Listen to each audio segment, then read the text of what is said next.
Va a quedar también. Ujú. Vamos por aquí.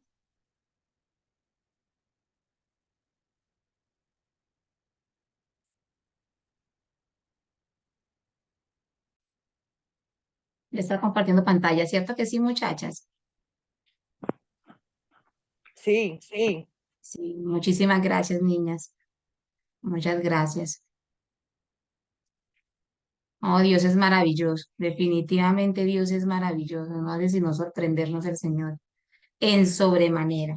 Bueno, bienvenidas a todas las que han ido ingresando. Dios les bendiga, muchachas. Esta mañana les cuento que vamos a ver un tema acerca del perdón.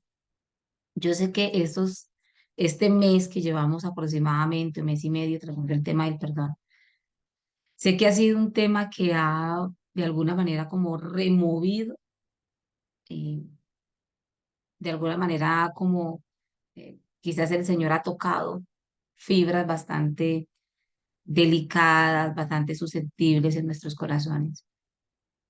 Sé que este tema de alguna manera pone sensible a más de una persona y sé que se ha sentido confrontada. Yo también me he sentido confrontada en mucho de este tema y le doy muchas gracias a Dios porque yo tuve muchas dudas con respecto a este tema de estudio. Yo estaba con mi mente puesta por allá en otro tema, pero el Señor tenía en mente esto. Y realmente cuando uno ve que cuando se estudia lo que el Señor quiere y se hace lo que el Señor quiere, el Señor tiene sus propósitos y sabe por qué. Entonces es de gran bendición, muchachas, hoy quizás podernos dar cuenta que Dios ha sido el que ha estado obrando en nuestra vida y que Dios quiere seguir obrando en nuestra vida, quiere seguir trabajando en nuestros corazones a través del perdón. Y cuán importante, y yo creo que yo nunca lo había visto con tanta, digamos, como con tan amplio el tema del perdón, como en esta oportunidad que el Señor me ha mostrado y cada vez me doy cuenta de la importancia y cada vez me doy cuenta de lo que aquello conlleva. Y yo digo, Señor, cuán importante realmente es que nosotras aprendamos a conocer, a entender, ampliar el tema de lo que es el perdón y cuánto requiere, cuánto importa, cuántas cosas se llevan ahí dentro, cuántas cosas, cuántas cosas podemos ser libres. Entonces, mi ánimo para ustedes es para que no desmayen, para que continúen, para que perseveren y que el Señor hable a nuestros corazones en esta mañana. Hoy vamos a estar viendo Tito, esta palabrita del Redentor. Jesús es el Redentor. Y bueno, y la palabra Redentor, ¿no? Aquel que libera, aquel que liberta a otro de una dificultad, peligro o esclavitud, usualmente con el pago de un rescate. Él es dice, Él es el Nuevo Testamento. Jesús es visto como el supremo redentor, quien dio su vida por rescate de muchos. Y eso está en Marcos 10:45 y Tito 2:14. Jesús el Redentor. Vamos a ver un poco acerca de lo que el Señor trae para nosotras en esta mañana. Estamos en la página 20 de sus materiales. Vamos a estar trabajando aquí, la página 20. Y la fotico que montó el artista en este capítulo me gustó mucho. Es una mujer detrás de unas rejas, ¿no? Me daba mucha, no sé, como que la pintura quería demostrar un poco ese reflejo de tristeza y quizás de dolor que tiene esa mujer allí. Y el caso, el testimonio que estuvimos viendo allí, es realmente devastador. Espero que el tiempo nos dé para mirar. Una de las cosas que encontramos en el libro, para los que estuvimos allí leyendo esta semanita, estuvimos viendo en el libro, dice, empieza el libro diciendo en la página 20: cuando rehusamos perdonar, no nos diferenciamos en nada del mundo que nos rodea. Rehusar perdonar, o sea, podemos, podemos elegir rehusar perdonar. Esa es nuestra elección. Dios, en su soberanía, siempre nos deja dos caminos y el Señor siempre está allí y nos dice, bueno, tú eliges, tú o tomas derecha o tomas izquierda, elige ¿Quieres el camino de la bendición? Elige. Y, y nosotras tenemos la opción de elegir porque no somos marionetas, ¿no? Como algunos dicen, ¿no? No somos marionetas, somos personas que Dios ha hecho con libertad para elegir. Pero nosotros muchas veces elegimos. Y en esa elección que hacemos, podemos elegir rehusar. Y esa rehusar, me gustó mucho la imagen de la muchacha porque esto es lo que significa un poco rehusar, ¿no? Es una negativa, es rechazar, es no querer o no aceptar algo. Eso se llama rehusar. No querer aceptar algo, no aceptarlo, rechazarlo, es una negativa contundente. Entonces dice que si rehusamos, nos rehusamos a perdonar. Dice, nada somos diferente al mundo. Pues eso es lo que el mundo vive y eso es lo que el mundo hace todo el tiempo. Se rehúsa a perdonar. No nos estaríamos diferenciando en nada con lo que hace el mundo y las prácticas del mundo. El segundo punto es, que también estaba en el libro, el resentimiento y la amargura es una carga pesada. Sí que lo es. Y yo creo que quienes han sentido en el corazón amargura y quienes han sentido en el corazón dolor y resentimiento por algo o por alguien, sabemos que eso es una carga muy pesada de llevar.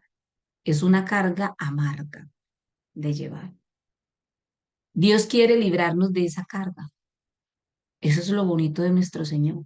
Él no quiere que nosotros vivamos con ese peso en nuestros hombros, sino que Él quiere darnos libertad. Él quiere que el mensaje que nosotros llevemos cuando hablemos a otro de perdón sea un mensaje creíble, no porque lo digamos, sino porque lo vivimos. Porque el mensaje del perdón es vivido en nuestras vidas y es tan evidente que cuando llevamos el mensaje del perdón a otros, el mensaje es creíble.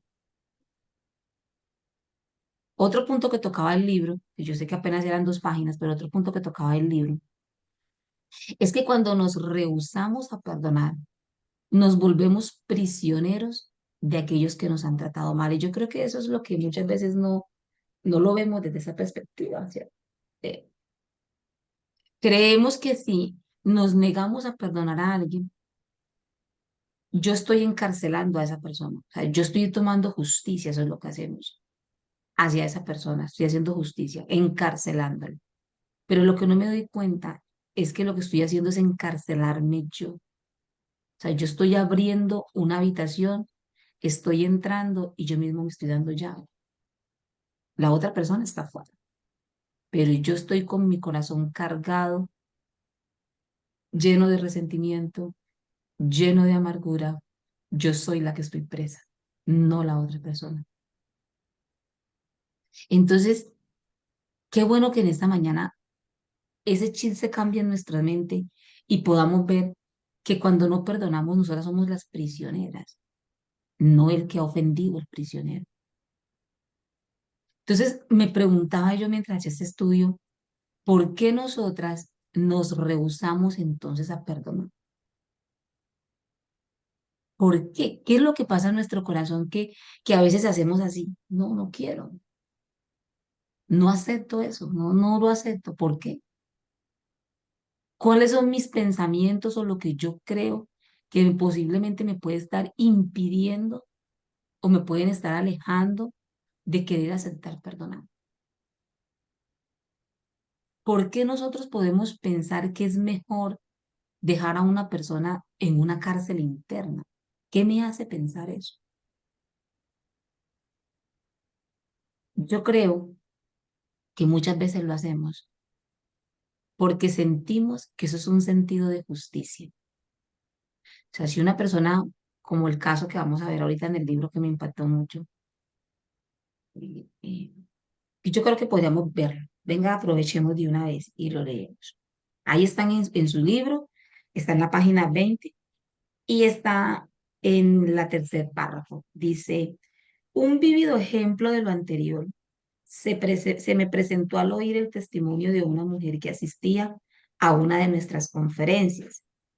Ella se puso en pie y dio su testimonio sobre la manera en que Dios había estado trabajando en su corazón con respecto al tema del perdón. Siendo niña, ella y una amiga fueron a visitar al alguacil de policía del pueblo, quien según ellas creían era su amigo. Su oficina quedaba en el edificio de la cárcel del pueblo. Y cuando llegaron al lugar, su amiga salió a jugar en ese momento. En ese momento, este hombre, en quien ella confiaba, le dijo: si alguna vez le dices a alguien lo que estoy a punto de hacerte, te encierro en una de esas celdas. Si le llegas a decir a tus padres, también los encerraré a ellos. Y luego comenzó a abusar sexualmente de esa pequeña niña. Esta mujer dijo: cuando esto sucedió, encerré a ese hombre en una prisión dentro de mi corazón y boté la llave. Todos estos años lo he tenido encerrado ahí. Este hombre ya está muerto, pero continuó ella. Aún se encuentra en esa prisión. Lo que hasta ahora me doy cuenta es que todos estos años era yo la que estaba encarcelada, ya que rehusaba perdonarlo. Esto ha afectado su matrimonio de muchas formas y muchas áreas. No se sentía realmente libre en la relación con su marido. Dios le mostró la misma llave de la cual hablamos.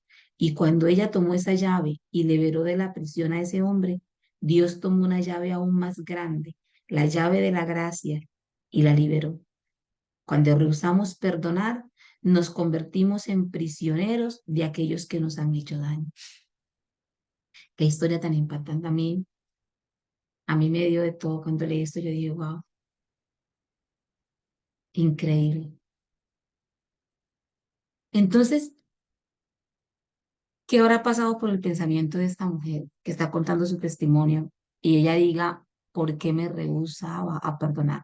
Porque yo simplemente lo metí en esa cárcel de mi corazón, le eché llave y boté la llavecita. Yo creo que a veces es un sentido para nosotras creyendo que de esa manera estamos haciendo justicia. O sea, si no lo perdono, estoy haciendo justicia. Él no se merece mi perdón. Porque pensamos que si lo perdono, entonces lo estoy dejando libre del castigo que merece. O que si lo perdono, esa persona nunca va a pagar lo que ha hecho. Y yo deseo que pague. Si lo perdono, estoy haciendo algo bueno por alguien que no lo merece y que por el contrario se merece todo el juicio, se merece toda la justicia. A veces hasta nos preguntamos: ¿será que esa persona sentirá culpa? ¿Será que esa persona se arrepentirá de lo que me hizo? ¿Será consciente del daño que me hizo? Yo no lo voy a perdonar porque para uno es un sentido de justicia. Es que si lo perdono, entonces lo estoy dejando libre, lo estoy dando sin castigo. Ya eso como que no tiene mucha coherencia con la justicia. Entonces, cuando pensamos de esa manera, lo que hacemos es que cogemos nosotras mismas y nos encerramos en esa cárcel.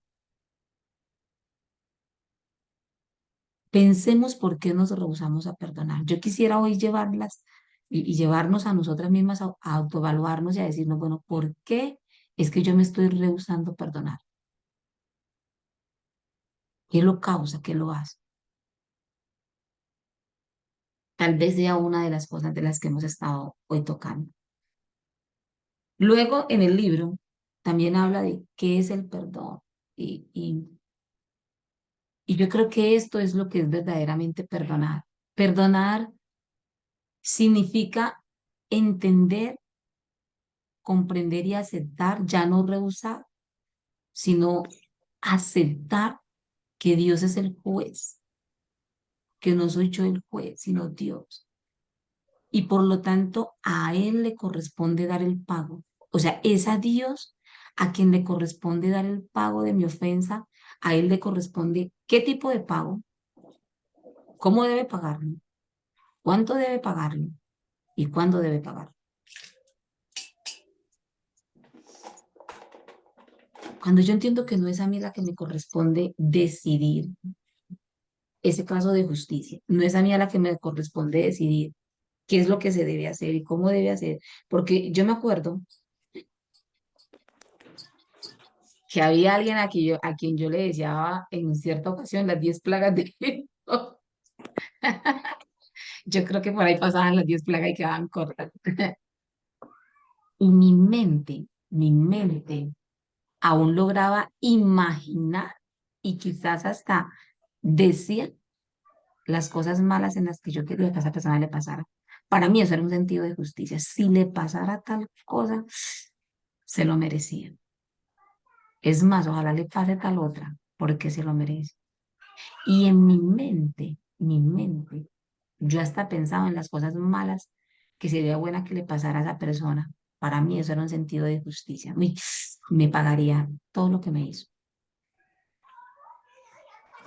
Pero cuando entendemos que Dios es el juez y que es a Él a quien le corresponde, que no es a mí la que debo de determinar ese juicio, sino a Dios. Creo que alguien tiene el micrófono encendido, mis hermanas. No sé si Tati me puede colaborar para que estés Sí, ya. pendiente, Tati. Gracias. Gracias, hermoso. Segundo, perdón es cederle el derecho a Dios, creer que Él puede hacerlo mejor. ¿Me entiende? Si Dios es el juez y a Él le corresponde el pago, Dios sabe cómo hacerlo mejor que yo.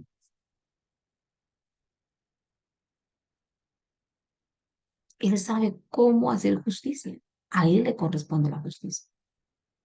Eso significa que entonces nosotros no debemos denunciar un caso semejante como el que acabamos de leer. No, no significa eso, porque para eso Dios instituyó justicias humanas, ¿cierto? Y vienen de parte del Señor. Podemos acudir a la justicia humana, podemos denunciar, podemos poner un denuncio. Y yo creo que algo así tuvo que haber sido denunciado. Pero cuando la justicia penal y la justicia terrenal fallan, tenemos la justicia de Dios. Porque la justicia terrenal tiene fallas. No siempre le dan castigo, no siempre se hace justicia. Es más, yo creo que si algo vemos en los noticieros todos los días, son la inmensidad de casos donde hay injusticia, ¿cierto? De las personas están ofendidas porque pusieron su denuncio, pero lo dejaron libre, porque la justicia no cumplió, porque se vencieron los famosos términos, por muchas cosas. Y no hay un sentido de justicia. Y eso es frustrante para muchos. Pero por encima de toda esa justicia está la justicia de Dios. Y quizás podamos escapar a la justicia del juez terrenal o podamos escapar de lo terrenal aquí. Pero ¿cómo nos escaparemos de la justicia divina? No hay manera de escaparnos de la justicia divina. Podemos descansar en que Dios hace justicia. El perdón es simplemente cederle a Dios ese derecho. Podemos cederle a Dios ese derecho. Podemos decirle, Señor, encárgate tú. Yo, por mi parte, eso está perdonado. Encárgate tú, tú eres el juez, Señor. A ti te corresponde, no a mí.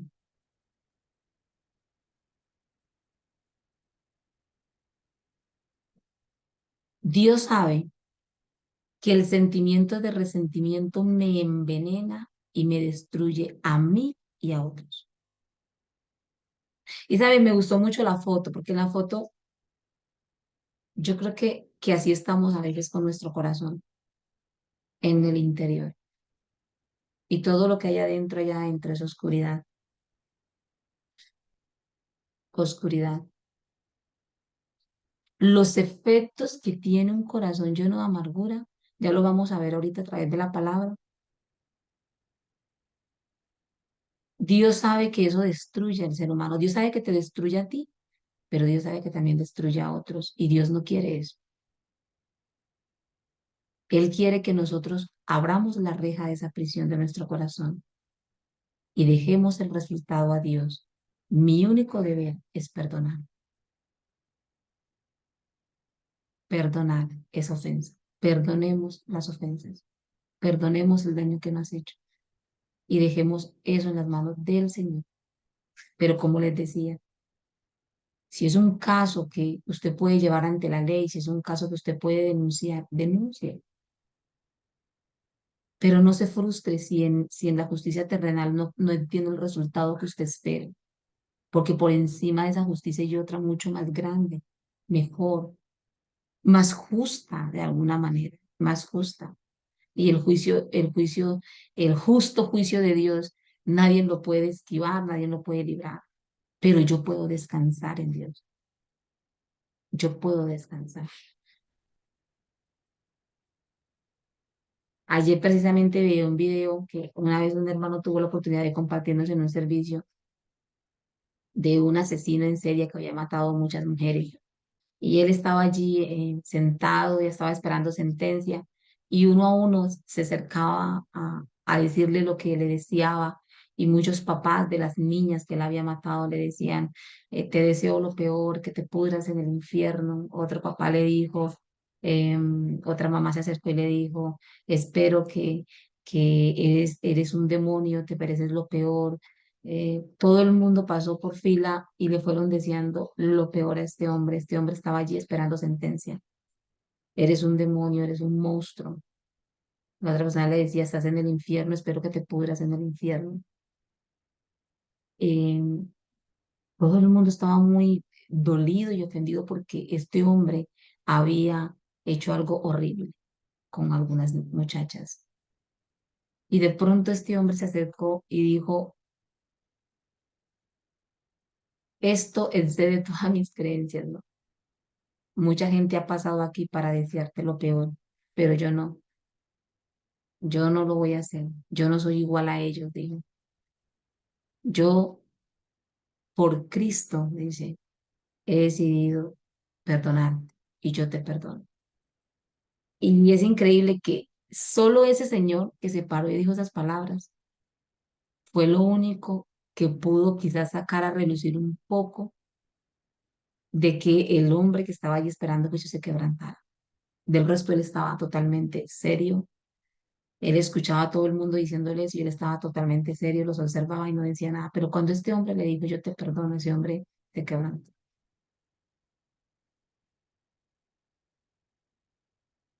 Porque el perdón, ¿cierto?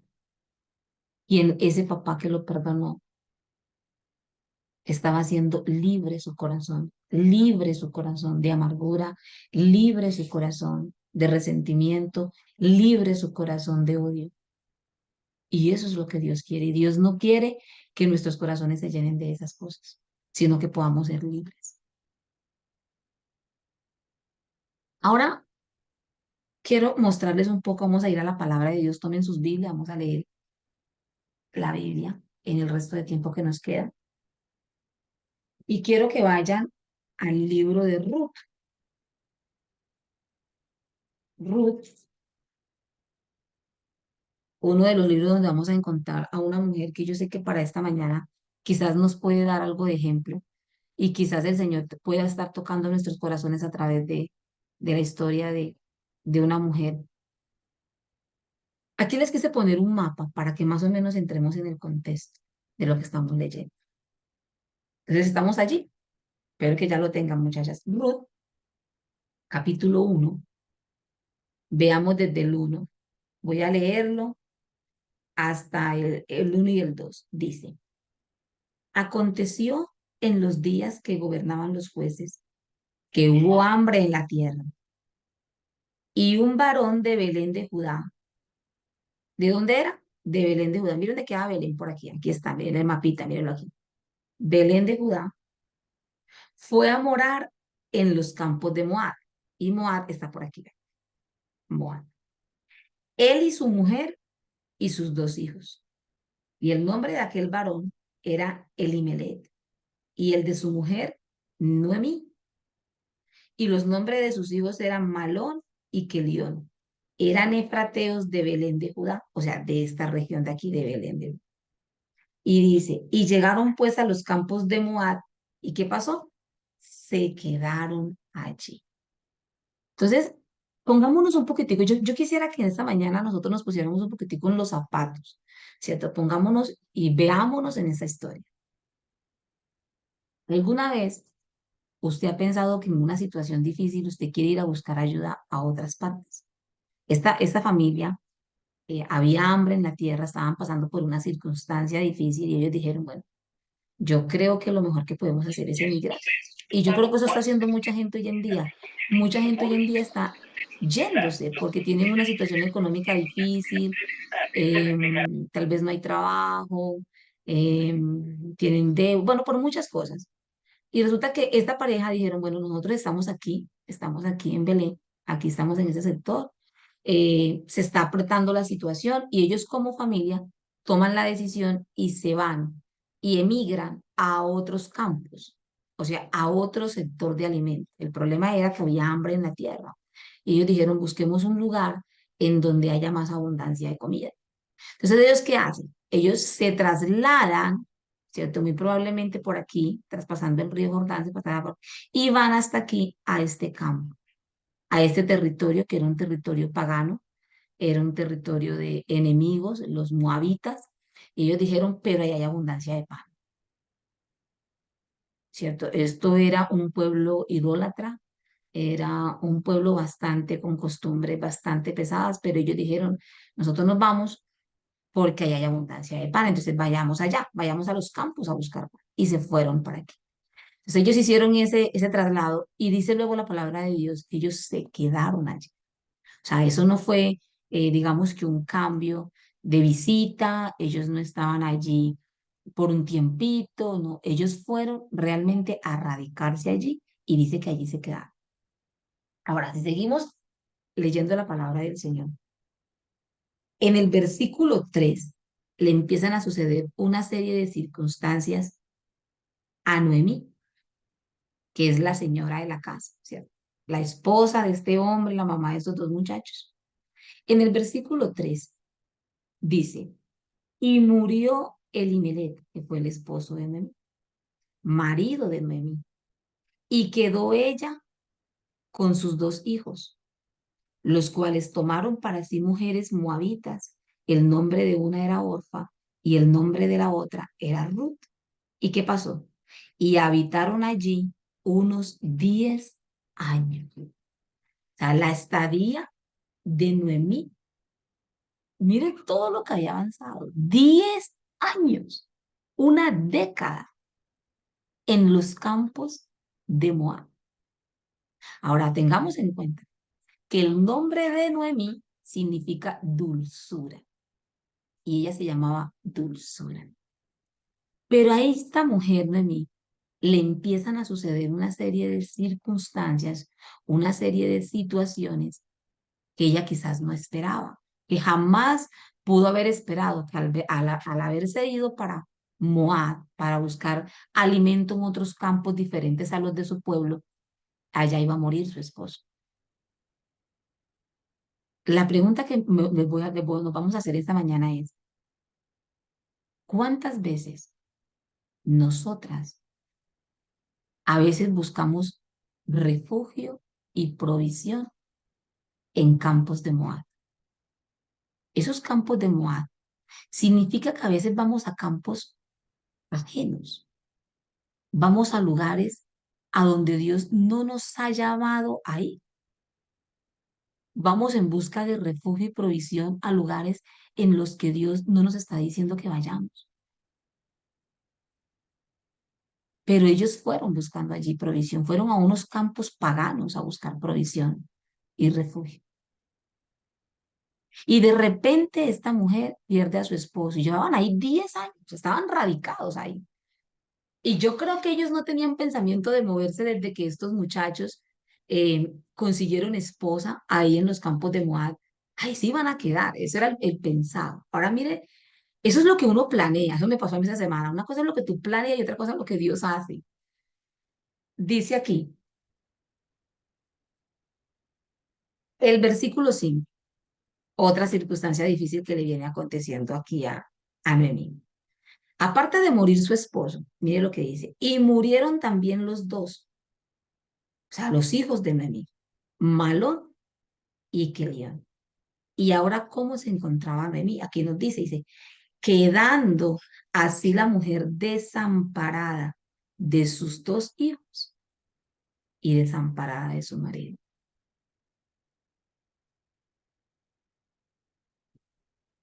Y podemos nosotras en esta mañana preguntarnos, ¿en alguna ocasión tú y yo nos hemos sentido desamparadas?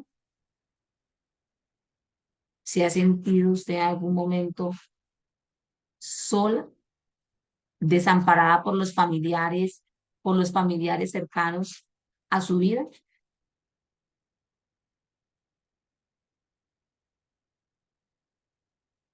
Tal vez en algún momento te has sentido desamparada por tu esposo o te has sentido desamparada por tus hijos, te han abandonado, te han dejado. Chao, mi amor. Dios lo bendiga. Ahí se está despidiendo mi esposo que ya va de salida para el trabajo, muchachos. Que te vaya bien, amor.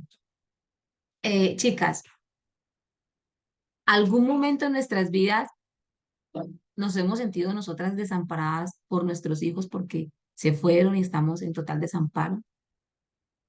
Perdimos el trabajo. Saben, yo creo que Noemí estaba experimentando eso. Perdí a mi esposo, me abandonó, se fue. Bueno, el esposo de Noemí en sí se murió, pero yo sé que muchos pueden decir, mi esposo se fue con otra mujer o mi esposo se fue, se murió, bueno, lo que sea, y yo estoy totalmente desamparada. Mis hijos no tienen, no me ayudan, no tienen que preocuparse por mí, mis hijos, ellos ni me llaman, totalmente desamparada. Yo quiero que te pongas un poquitico en los zapatos de Noemí. Noemí se sentía desamparada. Me quedé sin nada. Lo he perdido todo. ¿Y qué trajo eso a la vida de Noemí? Un gran dolor, ¿cierto? Un gran dolor. Pero junto con ese dolor trajo a Noemí amargura. Trajo al corazón de Noemí mucha amargura. Y ya lo vamos a ver. Vea lo que dice el versículo 6. El versículo 6 dice, entonces se levantó con sus nueras y regresó de los campos de Moab. Ah, Noemí ya no tiene esposo, no tiene hijos, está sola, solo cuenta con estas dos nueras y ella se levanta para irse, ya se va de los campos, dice, bueno, ya me voy de estos campos paganos, me voy para mi tierra, me voy para mi pueblo. Pero miren el motivo, dice. ¿Por qué? Ahí nos dice por qué tomó esa decisión. Dice, porque oyó, dice, en el campo de Moab, o sea, estando en el campo de Moab, que Jehová había visitado a su pueblo para darles pan. Y yo empiezo a preguntarme aquí, de todos los pueblos y cientos de pueblos que estaban en toda esta región, Dios decide visitar a su pueblo. Dios decide visitar su pueblo. Y ella estaba en los campos de Moab, estaba en otro pueblo, allá donde ellos habían ido a buscar abundancia. Pero allá ella oyó que Dios estaba visitando a su pueblo con comida. Y por eso ella decide volver a su pueblo nuevamente.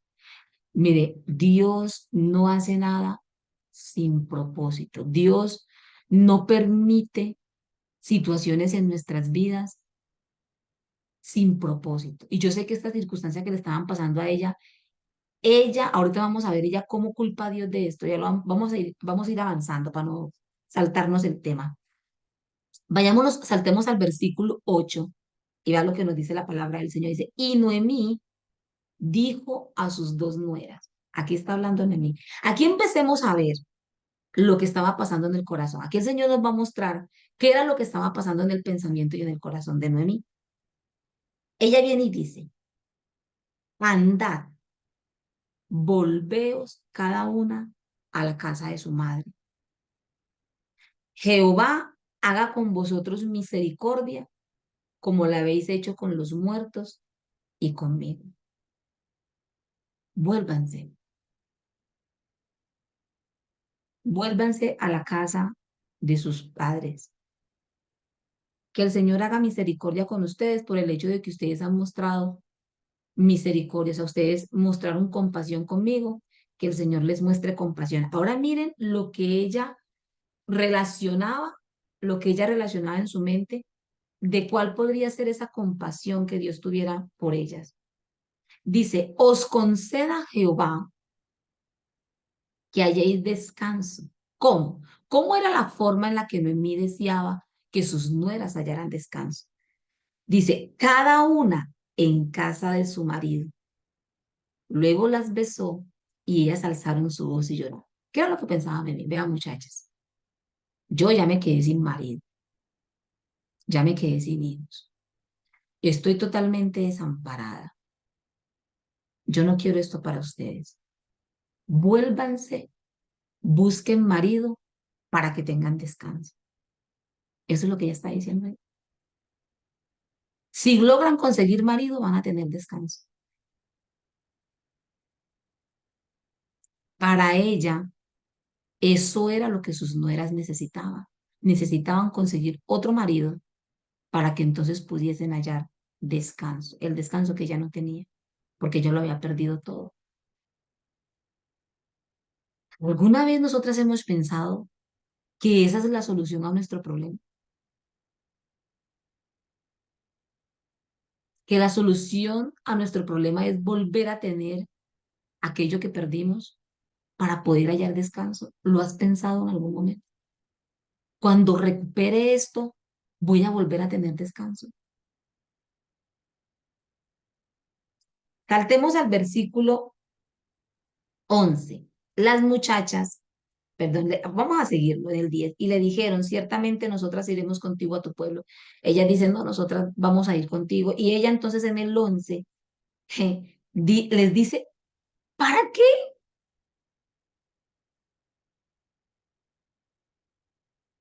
¿Para qué van a venir ustedes conmigo? Imagínense todo lo que estaba pasando por el corazón de esta mujer, Mary. Ustedes van a, ¿para qué? Dice, volveos, hijas mías. Nuevamente les insiste. ¿Para qué habéis de ir conmigo?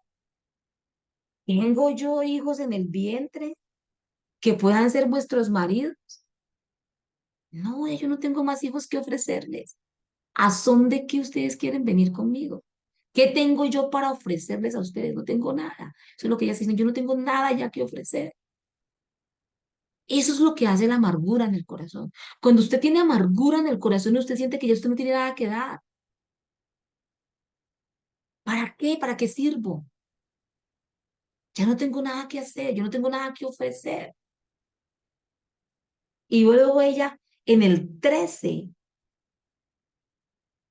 dice, ¿habíais vosotras de esperarlos? Ella dice, bueno, yo, espérate, te leo los 12 para que lo podamos entender. Dice, volveos, hijas mías, idos, porque ya yo soy que vieja, ya estoy vieja para tener marido. Y aunque dijese esperanza tengo, y esta noche estuviese con marido y aún diera a luz hijos, ¿había ustedes de esperarlos hasta que fuesen grandes? ¿Habían ustedes de quedarse sin casar por amor a ellos? ¿Van a esperar los 30 años sin hallar descanso, sin hallar marido, esperándolos? No, ¿para qué?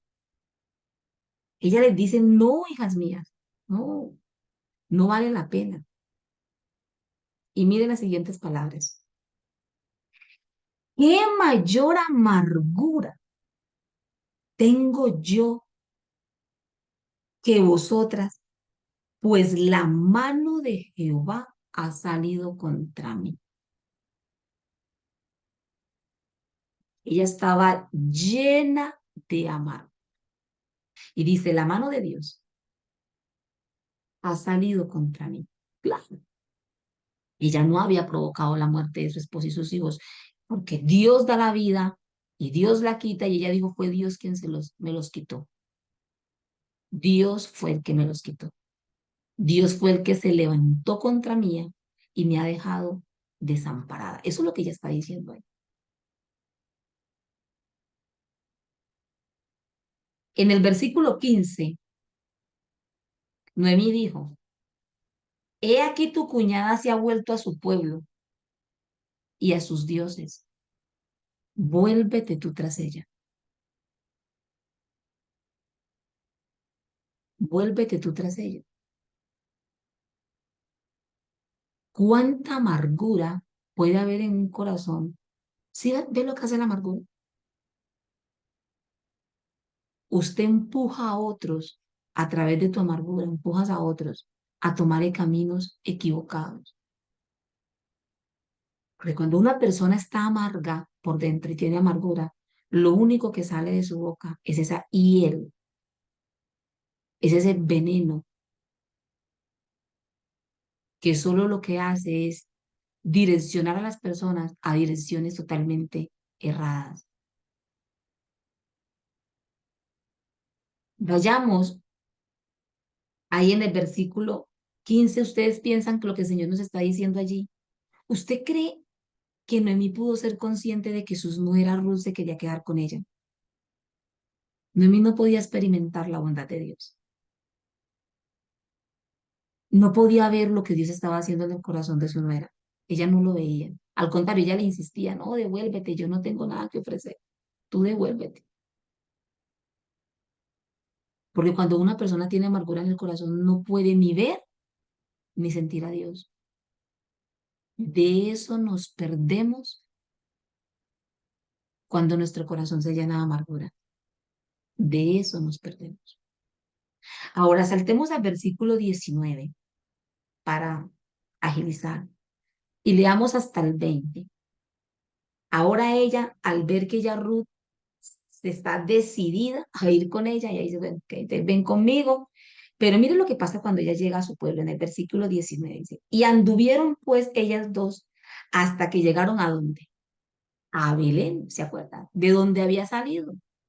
Ella vuelve nuevamente a su pueblo, a sus tierras, porque cuando ellos se fueron de Belén para Moab, ellos tenían tierras.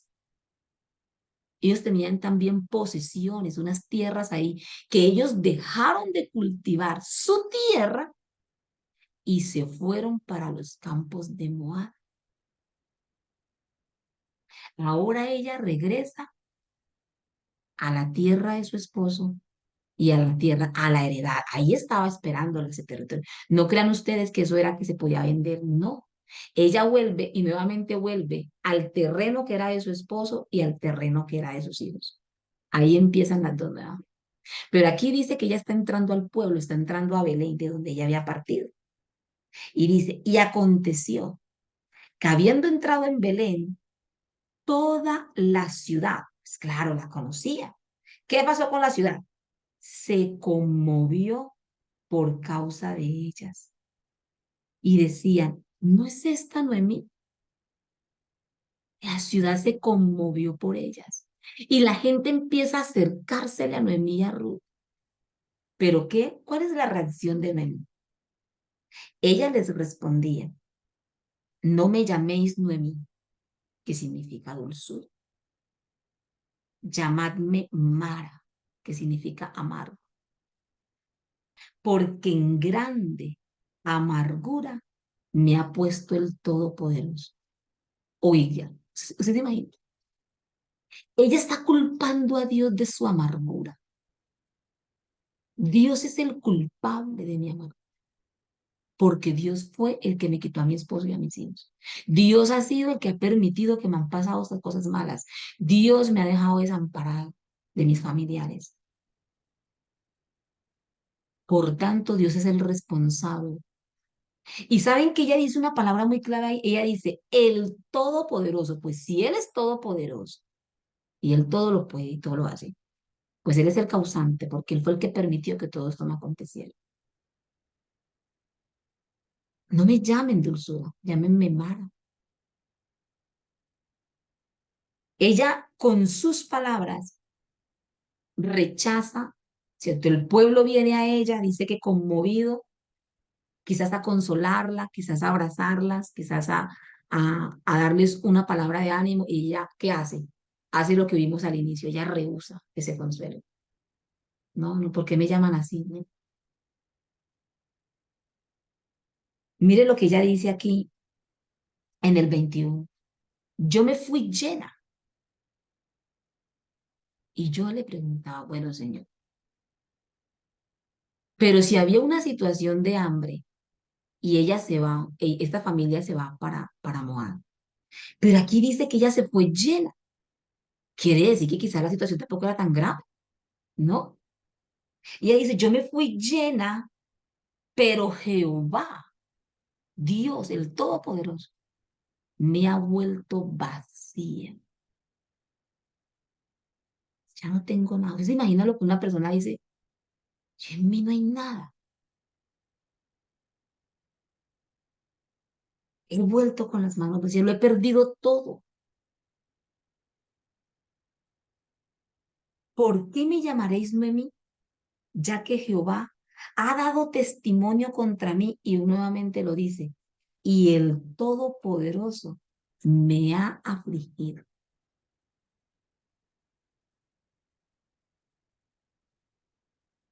Tengamos cuidado con que en el fondo de nuestros corazones nosotros estemos culpando a Dios de nuestra amargura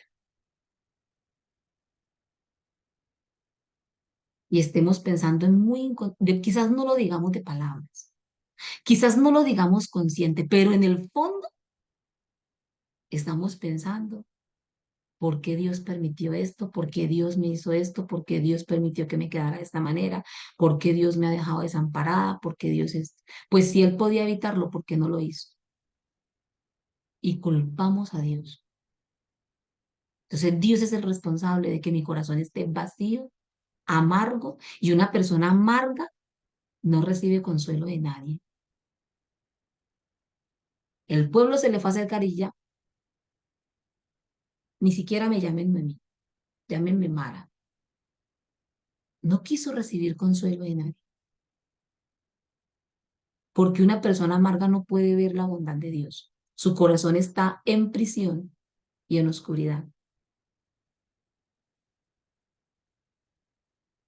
Ahora, pasemos al capítulo 3 para que avancemos rápidamente. En el capítulo 3 hay un cambio, ¿cierto? Hay un cambio. Pero no sin antes de que estemos ahí en el 3 miremos primero un solo pasaje pequeñito en el 2 y es en el capítulo 2 versículos 18 al 20. Leamos muy rápidamente, dice, aquí ya empieza a pasar el tiempo, ellas están ahora nuevamente en sus tierras que no han sido cultivadas, que ellas están ahí en su tierra y dice que Ruth sale a recoger, a buscar comida. Y dice, bueno, tú quédate aquí, Noemí, yo voy a salir a trabajar, ¿cierto? Y la suegra le da permiso y ella se va a trabajar y por allá llega a unos campos. Ella no sabe, Noemí no sabe a dónde fue Ruth. Noemí está en la casa esperando a Ruth y Ruth llega, que ha venido de trabajar y aquí es cuando encontramos este pasaje. Desde aquí en el versículo 18 dice, y lo tomó y fue a la ciudad y su suegra vio lo que había recogido.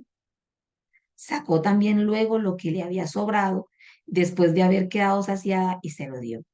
Y le dijo su suegra, ¿dónde has espigado hoy? Noemí no sabía. ¿Dónde has trabajado? Bendito sea el que te ha reconocido. Y contó ella a su suegra con quien había trabajado y dijo, el nombre del varón con quien hoy he trabajado es vos. Y dijo Noemí a su suegra, perdón, dijo Noemí a su nuera, sea el bendito de Jehová, pues que, mira la primera palabra que encontramos, no ha rehusado a los vivos la benevolencia que tuvo para con los que han muerto.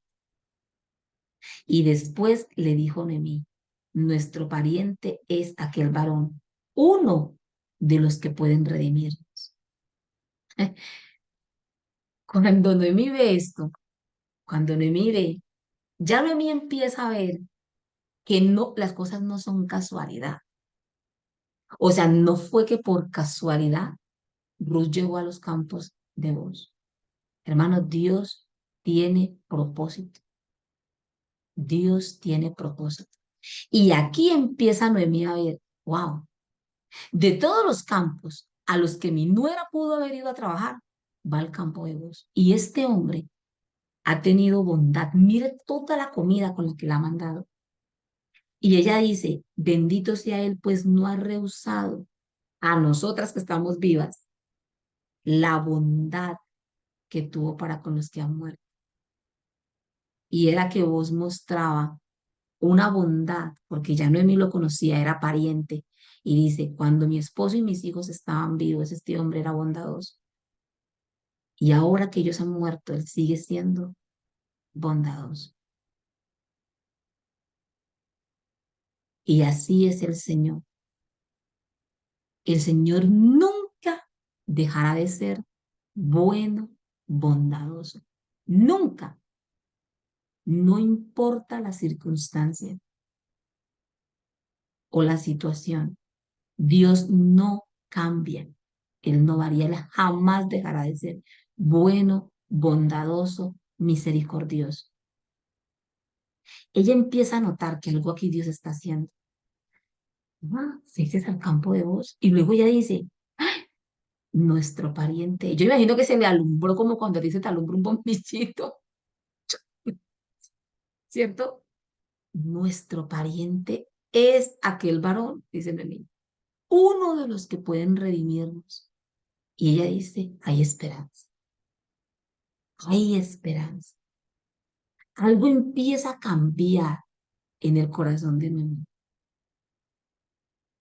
Empieza por primera vez, después de toda su amargura, a empezar a notar el obrar de Dios. Luego en el capítulo que veamos allí, en el capítulo 3 veamos el versículo 1 y 2, dice, después le dijo su suegra Noemí, hija mía, vean las palabras que ahora salen. Fíjense las palabras que ya vimos que salieron de Noemí, miren las palabras que van a salir ahora. No he de buscar hogar para ti, para que te vaya bien. Deja a Noemí de encapsularse en ella, ¿no? Y de empezar a ver el bienestar para quién, para otro. Ya deja de decir, estaba llena, volví con las manos vacías, lo he perdido todo, no me llamen así, díganme de esta manera. Ahora empiezan a venir, ahora son otras palabras. Ahora está pensando en su nuera. Ahora está pensando en que hay una probabilidad, hay una esperanza para ella ser redimida, para que sean rescatadas. Y yo creo que ese era un anhelo ferviente en el corazón de Noemí. Yo quiero ser rescatada. Yo no sé si tú en esta mañana tú quieres ser y deseas ser rescatada de la amargura y del dolor y del odio en el corazón. Y luego dice ella, ¿no es vos nuestro pariente con cuyas criadas has estado? He aquí que él avienta esta noche la parva de las cebadas. Y aquí se le ocurre la idea a Noemí. Ve, pídele que te redima. Él puede comprar. Aquí todo el mundo hace una cantidad de especulaciones, ¿no? De esta proposición y que Noemí, no, no, no. Aquí Noemí no está pensando en mandar a la nuera por allá a ofrecérsele a vos, ¿no? Aquí tienen otro pensamiento, ya lo vamos a ver. Capítulo 4 para que terminemos con este, ya estamos terminando, chicas. Capítulo 4 versículo del 3 al 6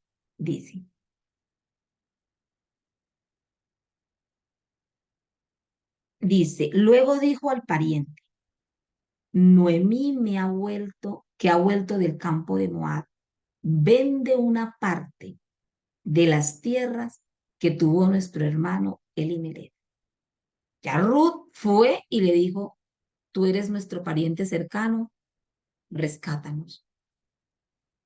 Pero esto implicaba una serie de cosas. Lo que Ruth le estaba pidiendo a vos, ese rescate, eso implicaba unos términos, implicaba lo que ella estaba diciendo es, compra nuestras tierras, pero para poder tomar esa parte de la ley, que era comprar las tierras, eso tenía también otras implicaciones. Y vos sabías de lo que Ruth le estaba pidiendo y sabía las implicaciones que eso incluía. Y vos dices, bueno, déjame, yo miro en el transcurso del día, yo soluciono esto, yo voy a mirar, a ver, porque hay otro pariente más cercano que yo, que también puede redimir, también puede comprar esas tierras. y cumplir con todos los términos que vengan a bordo. Entonces, déjame, yo hablo con el pariente cercano y si él decide redimirte, pues que te redima y si no, yo te voy a redimir. Ya vos le había dicho, no te preocupes por eso. Si él no lo hace, yo lo hago. Rose se vuelve para la casa y aquí es cuando encontramos entonces a vos que se encuentra con el pariente que es más cercano, él se reúne, busca a los testigos y entonces él le dice, ven acá, siéntate, mira, esta es la proposición. Y le dice, Noemí, que ha vuelto del campo de Moab, vende una parte de las tierras que tuvo nuestro hermano Elimelech. Yo decidí hacértelo saber, dice vos, y decirte que la compres en presencia de los que están aquí sentados y de los ancianos de mi pueblo. Si tú quieres redimir, o sea, si tú quieres comprar, dime. Si no quieres redimir, decláramelo para que yo lo sepa. Porque no hay otro que redima sino tú, porque era el pariente más cercano, ¿cierto? Y yo después de ti. Y él respondió muy animado, dijo, yo redimiré, ok, está bien, yo compro las tierras. Yo puedo comprarle a Noemí las tierras. Ahora mira lo que dice. Entonces replicó vos, bueno, ok, está bien. Pero recuerda que la compra viene con unos términos. Aquí van los términos. Dice, el mismo día que compres las tierras de mano de Noemí, debes, porque eso implicaba en el contrato, debes tomar también a Ruth la Moabita, mujer del difunto, para que restaures el nombre del muerto sobre su posesión. Recuerda que debes de casarte con ella, para que cuando tengas un hijo con ella, ese hijo que tendrás con ella va a ser el heredero de esas tierras, pero no, ya no van a pertenecer a tu familia, sino a la familia de los varones, de los hombres que murieron de la familia de Elimelech, Malón y Kelión. Allá va a pertenecer esa herencia, no acá. Eso implicaba, o sea, implica tú coger tu dinero, que hacer una compra con tu plata, vas y compras un terreno para que lo herede otro. Eso es lo que implicaba. Por eso, esto tenía que ser voluntario, no cualquiera estaba dispuesto a invertir tu dinero, tú no vas a sacar tu plata de tu bolsillo, tu dinero para ir a hacer una compra, ¿cierto? Y luego para que eso quede en manos de otros, vas a ir a comprar un campo, un territorio, vas a ir a comprar un monte, para luego decir, no, para que eso quede como herencia del apellido de otro. Tú sencillamente dices, no, pues eso es un acto de bondad. Solamente lo puede hacer alguien que con amor diga, ven, yo te compro eso y te lo dejo, pero si usted va a una tienda, yo creo que nosotros hoy en día, si usted va a ir a comprar algo, usted lo primero que está pensando es los beneficios. O sea, yo lo compro, pero venga, ¿qué beneficios me está dando esto que estoy comprando, cierto? Beneficios para mí. Pero usted comprar algo para beneficio de otro y exponer tus recursos y invertir tus recursos para beneficio de otros, ya lo pensamos, ¿cierto? Ahí ya lo empezamos a pensar y a decir, bueno, ¿qué tan dispuesta estoy a hacer eso? Eso era lo que implicaba. Y aquí entonces vos se lo deja muy claro al pariente. Y cuando vos nombra esto, ya al pariente no le pareció tan agradable la cuestión. Entonces en él y él respondió, no, no puedo redimir, no sea que dañe mi heredad. Redime tú, usando de mi derecho, porque yo no podré redimir. Y le cede el derecho a vos, que era el siguiente pariente más cercano. Increíble, ¿no les parece a ustedes esto extraordinario? El versículo 9 y 10, para que avancemos, dice, y vos dijo a los ancianos y a todo el pueblo, vosotros sois testigos hoy de que he adquirido de mano de Noemí, ¿cierto? Que era la viuda, todo lo que fue de Elimelech, que era el dueño de las tierras, ¿cierto? Y todo lo que fue de Kelión y de Malón. Y que también tomo por mi mujer a Ruth, la moabita, mujer de Malón, para restaurar el nombre del difunto sobre su heredad, para que el nombre del muerto no se borre de entre sus hermanos y de la puerta de su lugar. Vosotros sois testigos hoy. ¿Quién hace eso? Solo un corazón que tiene a Dios podría ser capaz de hacer algo así, como lo que hizo vos, porque solo Dios es capaz de hacer eso. ¿Quién es capaz de dar sus recursos para favor de Dios?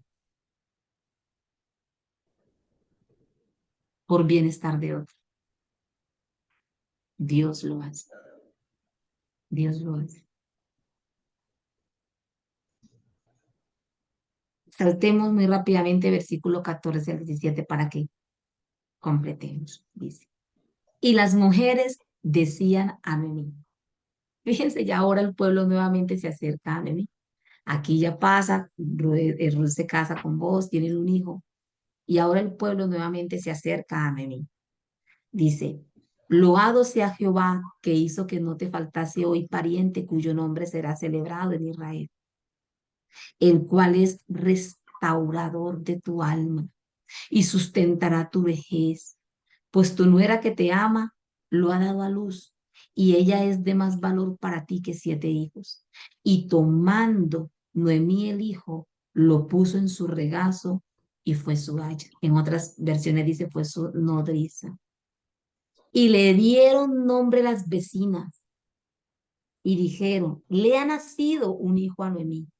Y lo llamaron Obed, que este es el padre de Isaí, padre de David. O sea, este muchacho fue el abuelo, por así decirlo, ¿no? El abuelo del rey David. ¿Usted se imagina qué cambio tan abrupto en la vida de Noemí? Cuando Noemí empezó a notar la bondad de Dios, cuando empezó a dejar de encerrarse en su propio dolor, en su propia amargura, empezó a notar lo que Dios estaba haciendo. Esta vez, ¿cómo no rechazó el consuelo del pueblo? ¿Por qué no rehusó al pueblo? No, no, no vengan aquí, amor, no. Ahora las vecinas se le acercan y ella recibe consolación. Ella está contenta, feliz. Dios las ha rescatado. Les ha dado una oportunidad a su nuera de volver a rehacer su vida. Ahora tiene otro nieto. Sus tierras que estaban improductivas, que habían quedado abandonadas, solas, porque ellos se habían ido para Moab. Ahora estas tierras estaban siendo provechosas. Ahora estaban siendo cultivadas.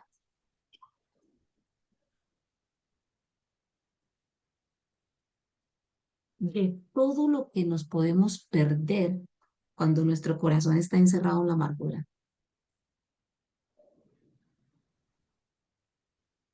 Permite que Jesús sea tu redentor. Él tiene la llave del perdón para abrir las rejas y para que seamos libres. Eso es lo que el Señor quiere, que seamos libres. No vayamos a otros campos. Tengamos cuidado cuando vamos a buscar ayuda, refugio, provisión a otros campos y no en el campo en el que nos ha puesto el Señor, el campo que Él ha querido, en donde nosotras debemos estar. Vean, muchachas, sé que dentro de la congregación a veces, por la amargura, muchas personas terminan yéndose de donde Dios les ha puesto. Terminan ir buscando refugio a otros campos y no a los campos en donde Dios te ha puesto. Están tan llenos de amargura que no reciben consuelo de los hermanos, no reciben consuelo de la congregación en donde están, no quieren que nadie les hable, todo lo que sale es veneno. Pero mira, quiero dejarte con este Salmo 133. Dice, mirad cuán bueno y cuán delicioso es habitar los hermanos juntos en Juntos en armonía. armonía. Y nos va a dar ahora dos comparaciones de por qué es delicioso y bueno que los hermanos estén en armonía. Primero dice, es como el buen óleo sobre la cabeza, el cual desciende sobre la barba de Aarón y baja hasta el borde de sus vestiduras. Wow. Y luego hace otra comparación y dice, como el rocío de Hermón que desciende sobre los montes de Sión. O sea, aquello, cuando los hermanos están juntos en armonía, aquello brota, brota. Es bueno, es delicioso, se puede deleitarse. Y miren la última frase, dice, porque allí, ¿dónde? Hermanas, no en los campos de Moab, es en medio de su pueblo. en medio de su iglesia. Allí, dice el Señor, es allí donde envía Jehová bendición y vida eterna. No permitamos que las raíces de amargura nos aparten de la iglesia, nos aparten del cuerpo. No permitamos que nuestro corazón se encierre en esa cárcel de oscuridad. No es lo que Dios quiere. Dios quiere que seamos libres de amargura, que abramos esa cárcel y salgamos de allí. Y ese camino, muchachas, es el perdón. Trabajen. Si todavía a través de lo que hemos ido mirando, usted ha evaluado su corazón y usted nota que hay situaciones en su vida que usted no ha perdonado, que hay situaciones en las que usted está en oscuridad, usted está encerrada allí, por favor, no se quede ahí. No se quede con su corazón envenenado, no se quede en esa cárcel. Trabaje todo el tiempo que usted quiera, ore, pídale al Señor, busque al Señor, muchachas, muchachas, lo que sea necesario para ser libres. Vale la pena experimentar la bondad, el amor y la misericordia de Dios en nuestras vidas. Vale la pena. Las invito para que oremos. Permítanme, voy a dejar de aquí de compartir y oremos. Bendito Padre, te damos muchísimas gracias en esta mañana por lo que ha traído, lo que tú has traído a nuestra vida, Señor. Has querido hablarnos en esta mañana a través de la vida de Noemí, Señor, a través del material que hemos venido estudiando. A veces creemos, Señor, que a nosotros nos corresponde tener ese sentido de justicia y tomamos, Señor, a esas personas y las encerramos, pero no nos damos cuenta que los que nos estamos encerrando en esa prisión somos nosotros mismos. Te pedimos perdón, Señor, porque cuando hemos llenado nuestro corazón de amargura y de odio, nosotras mismas nos estamos encerrando y nos estamos volviendo insensibles al experimentar tu amor y tu bondad. Perdónanos, Señor, porque muchas veces te culpamos y te hacemos responsable de nuestra amargura, de nuestro dolor, de nuestro odio y resentimiento. Perdónanos, Señor. A veces no vemos lo que tú estás haciendo porque estamos tan llenas, Señor, de otras cosas que no vemos lo que tú estás obrando y que lo que tú quieres, Señor, es rescatarnos, sacarnos de esa prisión de oscuridad, sacarnos de esa prisión de amargura. Señor, que podamos experimentar tu perdón. Yo te ruego, Señor, para que los corazones aquí, que hemos estado aquí en esta mañana, lo aún las chicas que hoy nos han podido conectar, que les ha sido difícil conectarse, que sus corazones puedan experimentar libertad, Señor. Obra en nuestros corazones, Señor, con poder a través de tu Santo Espíritu en nuestra vida. Que te podamos esta vez experimentar, Señor, como Jesús, nuestro Redentor, nuestro rescatador. Tú tienes la llave, Señor. Ayúdanos a ser libres de estas cadenas, Señor. En el nombre de nuestro Señor y Salvador Jesucristo. Amén. Y amén. Amén, mis hermanas. Em, Continuamos con el taller, ¿cierto? Le voy a pedir el favor a una de las hermanitas para que nos ayude. Ella le pedí el favor y ella nos va a responder un poquitico con el taller, pero saben que queda abierta la sala para lo que continúa, para las que quieran compartirnos cómo les fue con las preguntas del taller. Bueno, muy buenos días, hermanitas. Muy Bueno, buenos días, María Cecilia, ¿cómo amaneces? Dios te bendiga. muy bien, muchísimas gracias. Esperando que todas estén muy Qué bueno. bendecidas el día de hoy. Qué Bueno, bueno, hermosa. La eh, dejo un momentico. Voy a grabar únicamente mientras estés respondiendo alguna de las preguntas del taller y luego cierro perfecto. para que ya entonces las muchachas puedan opinar y no quede grabado. Listo. Ok. Bueno, las preguntas. La primera es, ¿por qué compara Nancy la venganza y el resentimiento con una cárcel y en qué se parece? Entonces, eh, la compara con una cárcel porque es allí donde metemos nuestro dolor y resentimiento junto con la persona que nos hizo daño. Lo único que queremos es castigar a esa persona por el daño que nos hizo. Y qué mejor manera que negándole el perdón. Pretendemos que ese dolor que sentimos se disipe, guardando con sigilo la falta en el fondo de un baúl y botamos la llave porque no tenemos ninguna intención de perdonar. No lo queremos sacar de allí, como si fuera la mejor manera de castigarlo, mientras que nuestro corazón se sigue llenando gota a gota de rencor y tristeza, pensando equivocadamente que es la manera en la que vamos a sanar y por el contrario nos volvemos prisioneros de nuestra propia venganza. Muchas veces ese sentimiento nunca sale de nuestro corazón y vamos por la vida con un lazo de amargura atado a nosotros. El perdón puede llegar cuando admitimos que somos nosotros quienes estamos adentro de esa cárcel, pero solamente por Jesús es cuando de verdad el perdón ejerce sobre nosotros una libertad, esa que estuvimos buscando mientras lo teníamos prisionero. Algunas veces quien nos ofende jamás pide perdón, incluso ni se da cuenta de su ofensa. Pero es ahí cuando debemos pedirle al Señor que entendamos que no podemos continuar con el dolor y con la angustia que nos llena de falta de amor, de soledad, nos pone el corazón marchito. Ese perdón solo llega con Jesús, quien nos regaló la gracia de su perdón.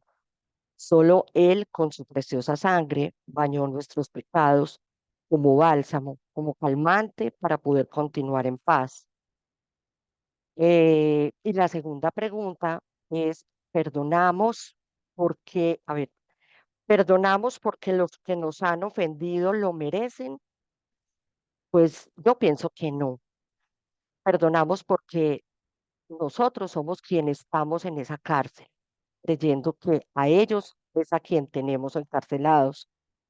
A veces ni siquiera merecen nuestro perdón, pero es la única manera de salir de la prisión del pecado, incluso perdonándonos a nosotros mismos por callar. No debemos rehusarnos a perdonar quienes nos hacen daño. No permitamos que la amargura y la tristeza en la que nos sumerge el pecado sea quien guíe nuestros pasos. Más bien pidamos luz a nuestro Jesús para que nos muestre el verdadero camino del perdón. Dejemos de guardar rencor, busquemos ese abrazo de Jesús, entendamos sus mandatos, caminemos hacia Él porque solo Él es quien limpió, limpia y limpiará con su sangre nuestros pecados. Termino con Lucas 11:4. Y perdónanos nuestros pecados, porque también nosotros perdonamos a todos los que nos deben.